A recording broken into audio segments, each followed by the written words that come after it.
Hello everyone, welcome to Nalla Narasimha Reddy Education Society's group of institutions, Integrated Campus, Hyderabad, Structural Engineering 1,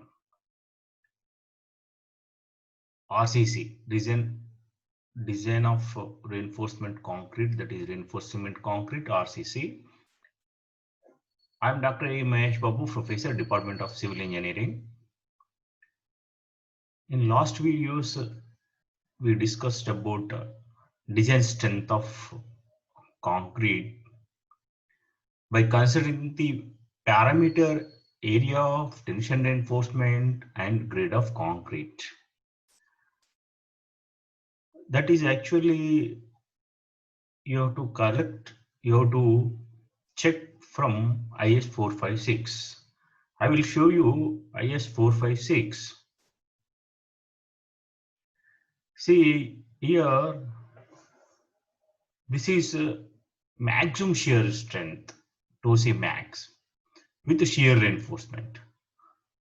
So even though if you provide shear reinforcement, the shear strength should not exceed this table 20 of IS 456. See, just you see, look at it once. So this is IS 456. You open your IS 456. See, in the IS 456, whenever you practice, whenever you see frequently IS 456, you are able to understand what are the required information where it is available. It is not continuous.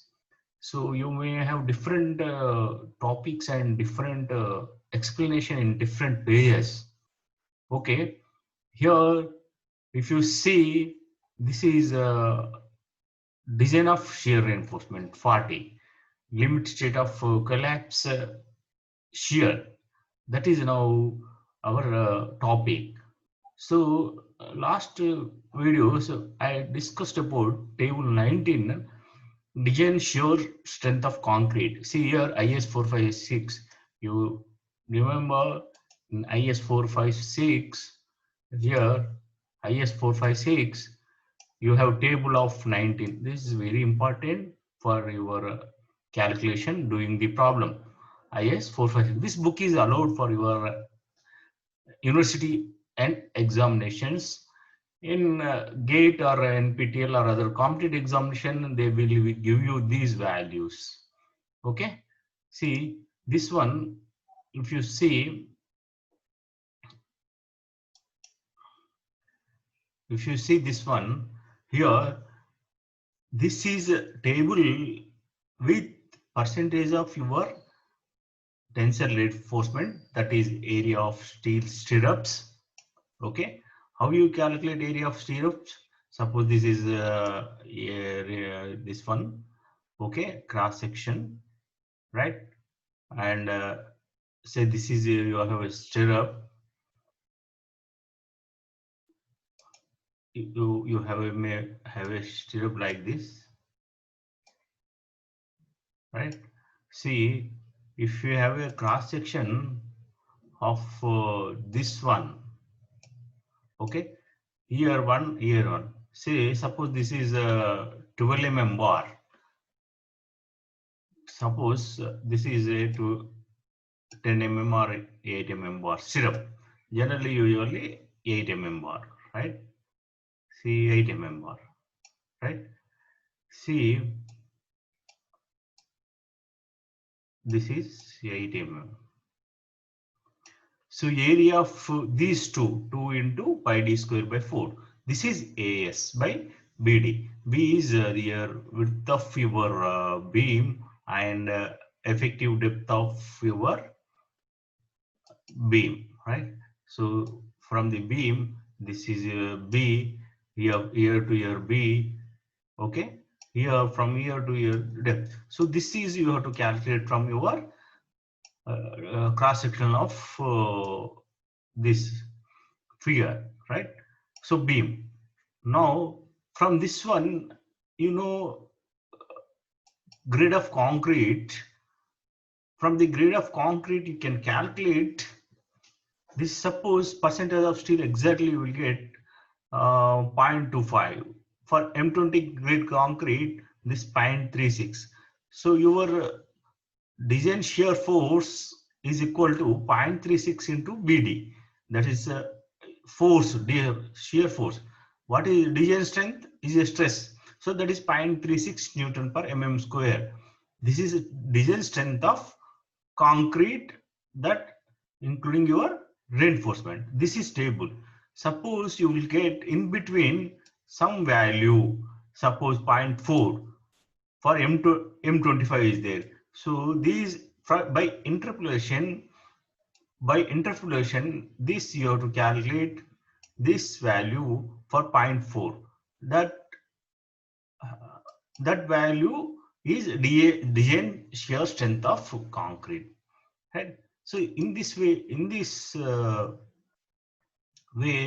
you have to extract information from IS456. That's why this book is very, very useful, and you have many definitions, many formulas, and design requirement tables. That's why this book is allowed to your external examinations.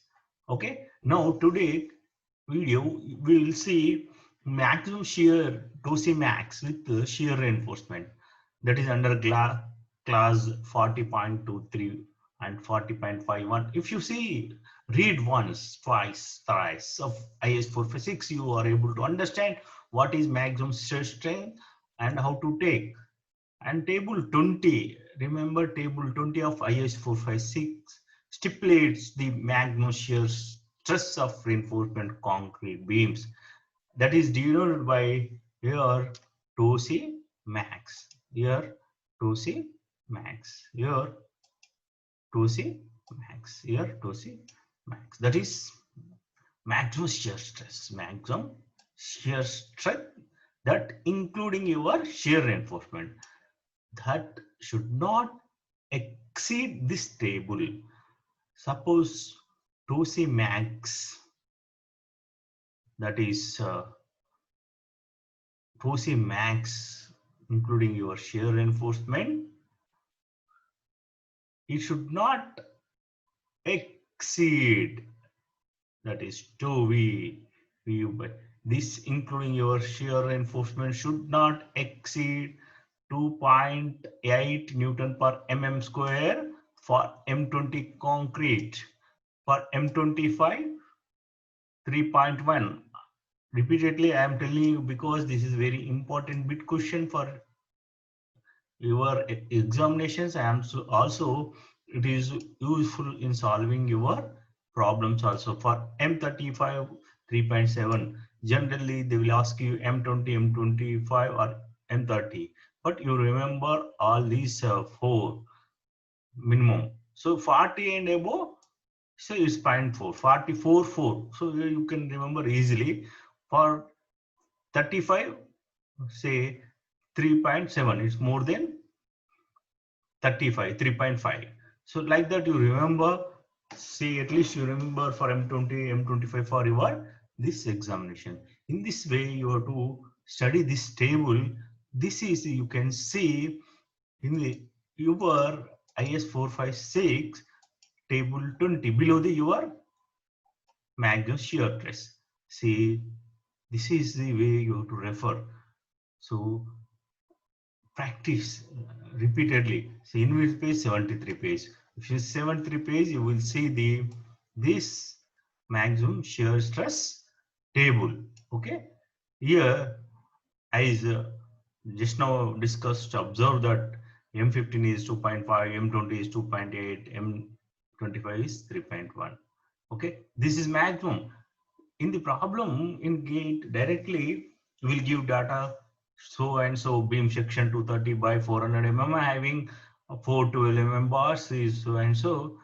Find the maximum shear stress of the beam section. So simply you take 2.8 into BT. That's all. You don't need not to calculate all these things. So this is just 30 seconds problem. If you understand this maximum shear stress concept, only 30 to 40 seconds only. Simple.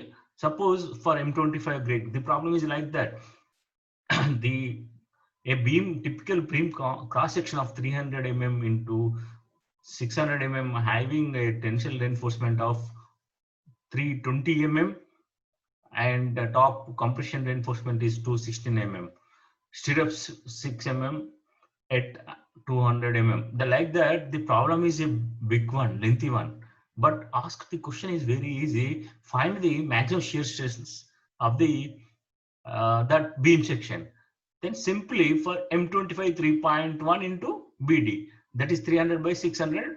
You subtract clear cover and effective cover, then you will get small d effective depth. So beam into B into D into this value, you will get maximum shear strength. Only simple problem. So in this way you have to calculate. That's why I am repeating you. This is very important for you. And how to calculate similarly for M20 and other values, right? So this is one of the important topic in our shear stress. See here also area of steel of longitudinal tensile reinforcement which continues at least one effective depth behind the section considered except at support where the full area of tension reinforcement may be used in detail as per IS 456 clause 26.2 to 26.21. See, suppose if you see here, suppose a beam is there, right? Suppose here if beam is there,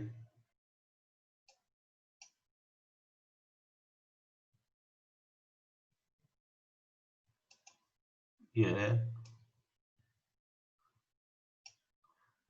a beam is there, right? Now say effective depth up to here, effective depth say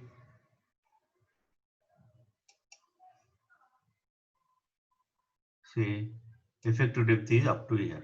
So from here to here, this is the maximum shear force you will have. That is here, that means, right? See, whenever you see, this is this way observe. This will see some figures also. See critical section for here. See what I've drawn here from here to here D. This is a critical section for shear support conditions for this from edge to clear distance. F1 effective depth. This is a very important bit. I will explain next class also. We'll continue in next class. Thank you.